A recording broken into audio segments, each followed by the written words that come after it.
च्या सुरुवातीला एक नजर टाकूयात हेडलाईन्सवर।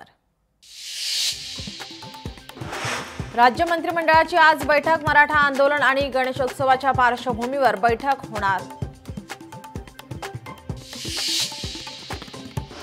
मराठा आरक्षणासंदर्भात मनोज जरांगे पाटील यांनी सरकारला दिलेला अल्टिमेटमचा आज रात्री 12 वाजता संपणार। उद्या अंतरवाली सराटीतून मराठा समाज मुंबईच्या दिशेने निघण्यास सज्ज।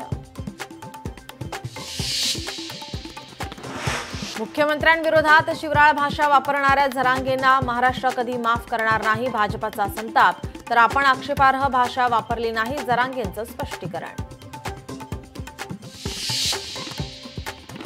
महाराष्ट्र शिवभोजन थाळी केंद्रावर कार्यरत महिला आणि शिवभोजन केंद्र चालक आज मंत्रालयावर धडकणार। केंद्र चालकांचे थकीत देयक तत्काळ देण्याची मागणी।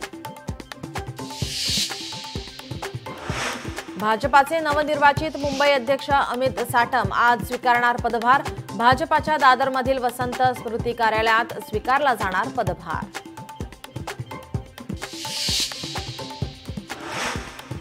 उद्यापासून सुरू होणाऱ्या गणेशोत्सवाच्या पार्श्वभूमीवर राज्यात तगडा बंदोबस्त। गणेशोत्सवासाठी मुंबईमध्ये 36,000हून अधिक पोलीस तैनात, तर ड्रोन आणि सीसीटीव्ही कॅमेऱ्याचीही करडी नजर।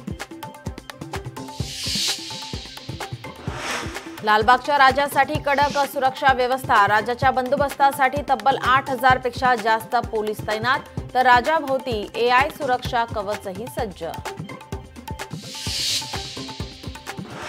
लालबाग, परळ आणि चिंचपोकळीतल्या बाप्पाच्या दर्शनाकरता मोठ्या प्रमाणावर होणारी गर्दी लक्षात घेता मध्य रेल्वेचा विशेष ट्रेन सोडण्याचा निर्णय। बहुप्रतीक्षित असलेल्या नांदेड मुंबई वंदे भारत एक्सप्रेससाठी व्हिडिओ कॉन्फरन्सिंगद्वारे मुख्यमंत्री देवेंद्र फडणवीस यांच्या हस्ते आज दाखवला जाणार हिरवा झेंडा। पुढील 2 ते 3 दिवस मुंबईसह ठाणे पालघर भागात हलक्या ते मध्यम स्वरूपाच्या पावसाचा अंदाज।